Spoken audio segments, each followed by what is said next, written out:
200 metre দৌড় প্রতিযোগিতায় A B কে 10 মিটারে এবং বি সি কে 20 মিটারে পরাজিত করে সম দূরত্বের প্রতিযোগিতায় এ সি কে কত মিটারে পরাজিত করবে?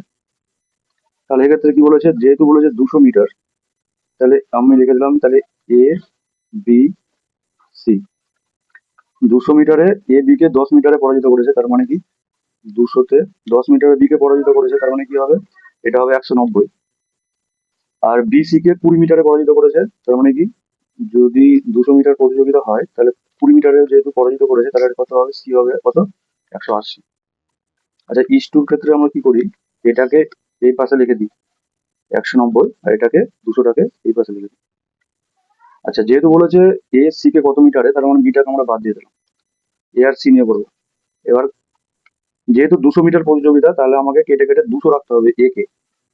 তাহলে এই শূন্য কেটে হলো, এই শূন্য কেটে হলো, 2 দিয়ে 10, 2 দিয়ে 9, তার কত হলো 200।